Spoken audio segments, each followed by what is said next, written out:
परशुराम भगवान विष्णु के छठे अवतार धर्म की रक्षा के लिए जन्मे, अन्याय का अंत करने वाले और माता पिता की आज्ञा का पालन करने वाले भगवान परशुराम का जीवन केवल पराक्रम की कथा नहीं है, बल्कि त्याग, तपस्या और धर्म की स्थापना का महान संदेश भी देता है। तो आइए जानते हैं भगवान परशुराम के दिव्य चरित्र की प्रेरणादायक कथा। भगवान परशुराम महर्षि जमदग्नि और माता रेणुका के पुत्र थे। उनका जन्म बैसाख शुक्ल पक्ष की तृतीया तिथि को हुआ, जिसे आज हम परशुराम जयंती के रूप में मनाते हैं। बचपन से ही वो तेजस्वी, धर्मनिष्ठ और अद्भुत पराक्रमी थे। भगवान शिव के कठोर तपस्या से प्रसन्न होकर शिवजी ने उन्हें अपना दिव्य परशु प्रदान किया, तभी से उनका नाम परशुराम पड़ा।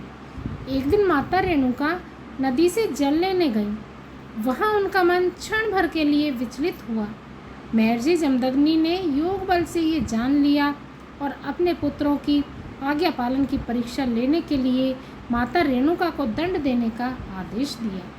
भगवान परशुराम के बड़े भाइयों ने इस आदेश को मानने से इनकार कर दिया, लेकिन भगवान परशुराम ने बिना किसी द्वेष के पिता की आज्ञा का पालन किया। उनकी आज्ञाकारिता से प्रसन्न होकर महर्षि जमदग्नि ने वरदान मांगने को कहा। तब भगवान परशुराम ने सबसे पहले अपनी माता रेणुका और अपने सभी भाइयों को पुनः जीवित करने तथा उन्हें इस घटना की स्मृति से मुक्त करने का वर मांगा।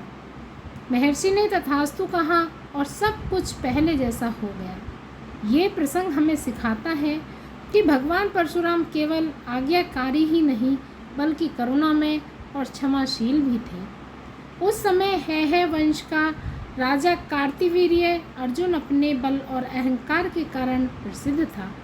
एक दिन वो महर्षि जमदग्नि के आश्रम में पहुंचा। आश्रम में कामधेनु गाय की दिव्य शक्ति से उसका भव्य सत्कार हुआ, लेकिन लालच में आकर उसने कामधेनु का बलपूर्वक हरण कर लिया। जब भगवान परशुराम आश्रम लौटे और उन्हें ये अन्याय का पता चला, तब उन्होंने कार्तवीर्य अर्जुन का वध करके कामधेनु को वापस लाया। परंतु प्रतिशोध की अग्नि में जलते हुए कार्तवीर्य के पुत्रों ने बाद में आश्रम पर आक्रमण कर महर्षि जमदग्नि की हत्या कर दी। अपने पिता की हत्या से भगवान परशुराम अत्यंत दुखी हुए। उन्होंने संकल्प लिया कि वो पृथ्वी को अत्याचारी और अधर्मी क्षत्रियों से मुक्त करेंगे। उन्होंने 21 बार पृथ्वी से अधर्मी क्षत्रियों का विनाश किया और धर्म की पुनः स्थापना की। इसके बाद भगवान परशुराम ने संपूर्ण पृथ्वी महर्षि कश्यप को दान कर दी और स्वयं महेंद्र पर्वत पर तपस्या करने चले गए। वो सप्त चिरंजीवियों में से एक माने जाते हैं। मान्यता है कि वो आज भी धर्म की रक्षा के लिए विद्यमान है और भविष्य में भगवान कलिक के गुरु बनेंगे।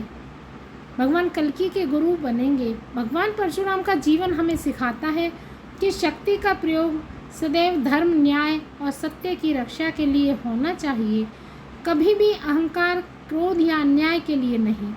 उनका जीवन त्याग, तपस्या, आज्ञा पालन, करुणा और धर्म पालन की अमूल्य प्रेरणा देता है।